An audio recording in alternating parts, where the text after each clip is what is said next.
warahmatullahi wabarakatuh. Saya Mela Rahmayanti Putri dari PGSD 4A Universitas Muhammadiyah Tasikmalaya. Tujuan saya membuat video ini yaitu untuk memenuhi salah satu tugas mata kuliah AIK 3 atau Al-Islam Kemuhammadiyahan 3 mengenai hakikat ipteks dalam pandangan Islam. Hakikat ipteks dalam pandangan Islam akan membahas 3 poin penting. Yang pertama yaitu konsep ipteks dalam peradaban Muslim. Yang kedua yaitu hubungan ilmu, agama, dan budaya. Dan yang ketiga yaitu hukum sunatullah atau kausalitas. Yang pertama yaitu konsep ipteks dalam peradaban Muslim. Islam merupakan agama yang sangat menjunjung tinggi ilmu pengetahuan. Banyak disebutkan di dalam Al-Quran, salah satunya di dalam Quran Surat Al-Mujadalah ayat 11, bahwasannya Allah sangat menganjurkan umat-umatnya untuk mencari ilmu. Bahkan orang-orang yang berilmu Allah tinggikan derajatnya. Apa sih ipteks itu? Iptek merupakan singkatan dari ilmu pengetahuan dan teknologi. Iptek dikatakan sebagai segala hal yang berhubungan dengan teknologi, baik itu penemuan terbaru yang bersangkutan dengan teknologi ataupun perkembangan di bidang teknologi itu sendiri. Sedangkan menurut Zalbawi Sujati, teknologi adalah wujud dari upaya manusia yang sistematis dalam menerapkan atau memanfaatkan ilmu pengetahuan atau sains sehingga dapat memberikan kemudahan dan kesejahteraan bagi umat manusia. Sedangkan menurut Kamus Besar Bahasa Indonesia diartikan sebagai gabungan berbagai ilmu pengetahuan yang disusun secara logis dan bersistem dengan memperhitungkan sebab dan akibat. Bagaimana konsep ipteks dalam Islam? Hakikat ipteks dari sudut pandang Islam dipandang sebagai suatu pengkajian terhadap sunatullah yang bersikap objektif, memberikan kemaslahatan kepada umat manusia, dan yang terpenting adalah harus sejalan dengan nilai-nilai keislaman. Allah Subhanahu wa Ta'ala secara bijaksana telah memberikan isyarat tentang ilmu, baik dalam bentuk uraian maupun dalam bentuk kejadian seperti kasus mukjizat para rasul. Manusia yang berusaha meningkatkan daya keilmuannya mampu menangkap dan mengembangkan potensi itu sehingga teknologi ilahiyah ditransformasikan menjadi teknologi manusia yang lebih canggih. Kemudian selanjutnya, fakta ipteks di dalam Al-Quran. Di antara aspek-aspek terpenting dari pemikiran ini bahwa Al-Quran berisi tentang informasi, fakta-fakta ilmiah yang amat sesuai dengan penemuan manusia. Apa saja itu? Fakta yang pertama yaitu bahwa seluruh kehidupan berasal dari air. Ini bertepatan dengan Quran Surat Al-Anbiya ayat 30. Kemudian, fakta yang kedua yaitu bahwa alam semesta terbentuk dari gumpalan gas yang disebut dengan duhon. Ini faktanya terdapat di dalam Quran Surat Fussilat ayat 11. Dari beberapa fakta ilmiah tersebut di dalam Al-Quran, amatlah jelas bahwa Al-Quran memberikan petunjuk kepada manusia tentang berbagai hal. Untuk mengetahui secara detail dan seksama, maka manusialah yang harus berusaha untuk memecahkan berbagai masalah keilmuan yang didapati dalam kehidupan ini dengan berlandaskan pada ajaran Al-Quran. Dengan berlandaskan kepada Al-Quran, manusia akan mengetahui hasil penelitiannya dan mencocokkannya dengan Al-Quran, apakah sesuai dengan apa yang telah dijelaskan di dalam Al-Quran atau sebaliknya. Selanjutnya, kita akan membahas tentang hubungan ilmu, agama, dan budaya. Apa sih ilmu itu? Ilmu termasuk pengetahuan. Yang dimaksud dengan ilmu pengetahuan adalah pengetahuan yang diperoleh dengan cara tertentu yang dinampakkan dengan metode ilmiah. Menurut Endang Saifuddin Ansori, ada 4 sumber pengetahuan manusia. Yang pertama yaitu pikiran manusia, yang kedua yaitu pengalaman manusia, yang ketiga yaitu intuisi manusia, dan yang keempat yaitu wahyu Allah Subhanahu wa Ta'ala. Nah, kemudian apa sih agama itu? Agama adalah yang mengatur hubungan manusia dengan Tuhannya, dengan sesamanya, dan dengan alam sekitarnya. Atau bisa dikatakan hubungan manusia dengan Tuhan, dengan sesamanya, dengan alam semesta ini diatur oleh agama. Apa itu budaya? Budaya menurut Ki Hajar Dewantoro merupakan sesuatu yang berkembang secara kontinu, konvergen, dan konsentris. Jadi, kebudayaan bukanlah sesuatu yang statis, baku, atau mutlak, tetapi kebudayaan berkembang seiring dengan perkembangan evolusi batin maupun fisik manusia secara kolektif. Di dalam Kamus Besar Bahasa Indonesia disebutkan bahwa budaya adalah pikiran, akal budi, adat istiadat, sedangkan kebudayaan adalah hasil kegiatan dan penciptaan batin manusia seperti kepercayaan, kesenian, dan adat istiadat. Ahli sosiologi mengartikan kebudayaan dengan keseluruhan kecakapan, yaitu adat, akhlak, kesenian, ilmu, dan lain-lain. Sedangkan ahli sejarah mengartikan kebudayaan sebagai warisan atau tradisi. Bagaimana hubungan antara ilmu, agama, dan budaya? Agama dan kebudayaan dapat saling mempengaruhi. Agama mempengaruhi sistem kepercayaan serta praktik-praktik kehidupan.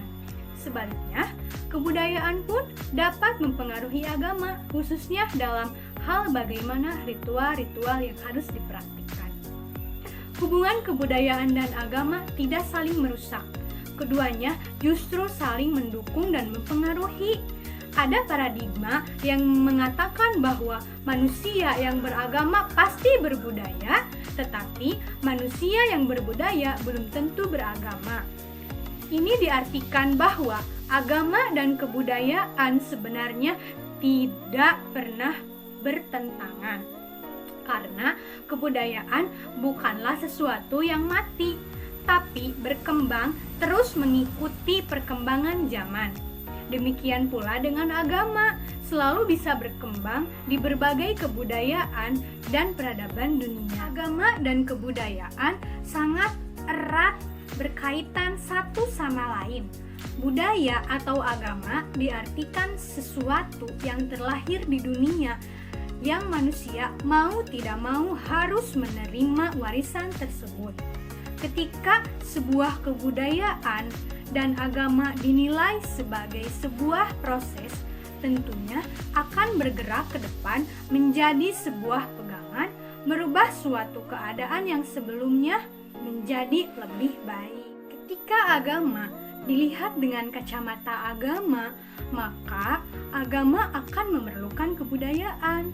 Maksudnya, agama, khususnya agama Islam, telah mengatur segala masalah dari hal yang paling kecil seperti halnya buang air hingga masalah yang besar atau yang ruwet seperti pembagian harta waris. Nah, disinilah diperlukan yang namanya sebuah kebudayaan agar Islam tercermin dengan kebiasaan masyarakat maju dan mempunyai keyakinan yang sakral yang membedakan dengan masyarakat yang lainnya, yang tidak menjadikan agama untuk dibiasakan dalam setiap kegiatan sehari-hari atau diamalkan, sehingga akan menjadi akhlak yang baik dan menjadi kebudayaan dalam masyarakat tersebut.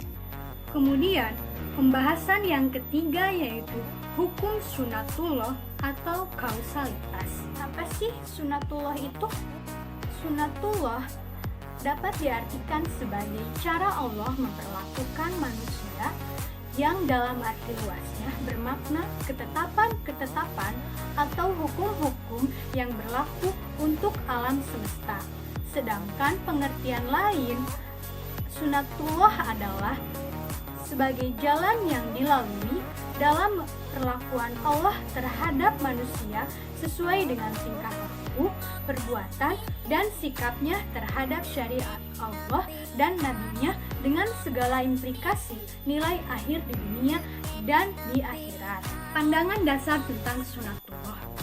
Terma sunatullah yang banyak disebutkan di dalam Al-Quran merupakan terma bagi aturan global yang berlaku dan ditetapkan oleh Allah terhadap seluruh komponen alam semesta. Mulai dari yang terkecil sampai yang terbesar, dari yang bersifat materi maupun imateri, seluruhnya berjalan di atas aturan-aturan ini. Dapat diketahui jika terma sunatullah ini seringkali disandingkan dengan istilah hukum alam, ala pemikiran barat, atau bahkan dianggap sama oleh sebagian umat Islam. Padahal, di antara kedua terma tersebut terdapat perbedaan yang sangat mendasar. Di dalam konsep barat, hukum kausalitas tersebut menafikan adanya kekuasaan dan kehendak di luar kehendak dan kekuasaan manusia. Dalam arti murni, didasarkan atas potensi suatu benda atau usaha manusia saja. Sedangkan di dalam Islam, justru faktor di luar diri manusia dan benda itulah yang menentukan hasil akhir dari hukum kausalitas tersebut. Dengan demikian, hukum kausalitas di dalam Islam diyakini bahwa pada hakikatnya bukanlah sebab-sebab itu yang membawa akibat. Akibat itu muncul karena Allah Subhanahu wa Ta'ala menghendaki demikian, sebagaimana dijelaskan di dalam Quran Surat Ali Imran ayat 83. Di dalam Islam, hukum kausalitas tidak hanya berjalan horizontal dua arah, antara depan dan belakang, antara sebab dan akibat, tetapi berjalan dalam tiga arah, yakni depan, belakang, serta atas. Sudut belakang adalah peristiwa atau usaha dari potensi suatu benda atau manusia itu. Sedangkan sudut vertikal adalah kekuasaan dan kehendak Allah, dan sudut depan adalah hasil akhirnya. Bagaimana ketentuan sunatullah? Ketentuan sunatullah.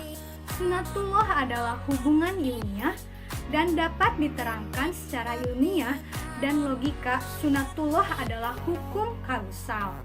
Hubungan sebab akibat yang terjadi di alam yang dapat diterangkan secara ilmiah. Misalnya seseorang sakit, kemudian dia memakan obat, lantas dia akan sembuh. Ini adalah contoh sunatullah, yaitu hubungan sebab akibat. Jika makan obat, maka bakteri penyebab sakit akan mati, dan penyakit yang disebabkan oleh bakteri tersebut akan hilang dan sembuh. Jika tidak makan obat, maka kemungkinan untuk cepat sembuh itu sangat kecil.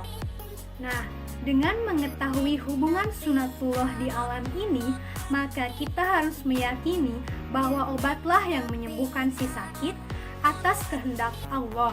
Karena dengan sunatullah yang berlaku di alam yang menyebabkan si sakit sembuh setelah makan obat. Obat di sini hanyalah usaha manusia. Dengan makan obat, maka hubungan sebab akibat berlaku dan menyembuhkan si sakit. Sunatullah sesuatu yang dapat diukur, diperhitungkan, dan diramalkan. Dengan mengetahui adanya sunatullah di alam, kita dapat membedakan mana ramalan atau prediksi ilmiah dengan ramalan yang menyebabkan syirik. Nah, mungkin hanya sekian yang dapat saya sampaikan. Mohon maaf bila terdapat banyak kesalahan dan kekurangan. Wassalamualaikum warahmatullahi wabarakatuh.